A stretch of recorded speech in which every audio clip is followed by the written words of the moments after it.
اللہ کے نام سے جو سراسر رحمت ہے، جس کی شفقت ابدی ہے۔ ان کے پیچھے لگ کر تم اپنے آپ کو برباد کیوں کرتے ہو؟ تم اپنے اس پروردگار کی بندگی کرو لوگو، جس نے تمہیں پیدا کیا ہے اور تم سے پہلوں کو بھی، اس لیے کہ تم اس کے عذاب سے بچے رہو۔ وہی جس نے تمہارے لیے زمین کو بچھونا اور آسمان کو چھت بنایا ہے اور آسمان سے پانی اتارا ہے، پھر اس سے تمہاری روزی کے لیے طرح طرح کے میوے پیدا کر دیے ہیں۔ لہٰذا تم اللہ کے ہم سر نہ ٹھہراؤ، درا حالے کہ تم ان سب باتوں کو جانتے ہو۔ یہی اس کتاب کی دعوت ہے، اسے قبول کرو، اور جو کچھ ہم نے اپنے بندے پر نازل کیا ہے اس کے بارے میں اگر تمہیں شبہ ہے تو جاؤ اور اس کے مانند ایک سورہ ہی بنا لاؤ، اور اس کے لیے خدا کے سوا تمہارے جو زعماء ہیں انہیں بھی بلا لو،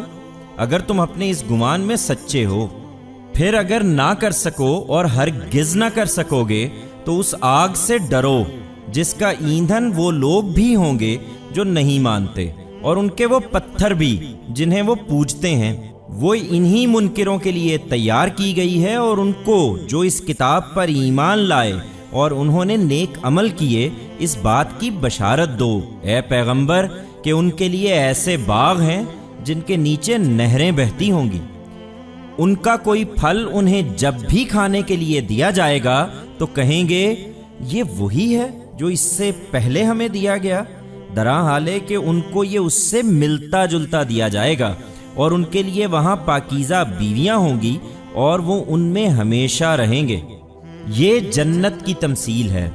اور اللہ اس بات سے نہیں شرماتا کہ کسی حقیقت کی وضاحت کے لیے وہ مچھر یا اس سے بھی حقیر کسی چیز کی تمثیل بیان کرے۔ پھر جو ماننے والے ہیں وہ جانتے ہیں کہ یہ ان کے پروردگار کی طرف سے حق آیا ہے، اور جو نہیں مانتے وہ کہتے ہیں کہ اس مثال سے اللہ نے کیا چاہا۔ اس طرح اللہ بہتوں کو اس سے گمراہ کرتا اور بہتوں کو اس سے راہ دکھاتا ہے،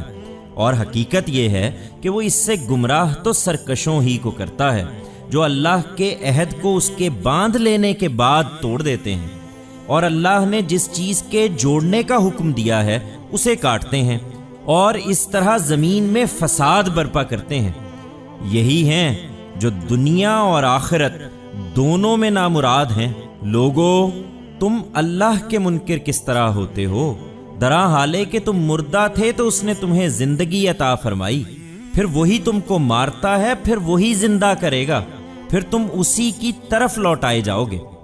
وہی جس نے تمہارے لیے زمین کی سب چیزیں پیدا کیں، پھر آسمان کی طرف متوجہ ہوا اور 7 آسمان استوار کر دیے، اور وہ ہر چیز سے واقف ہے۔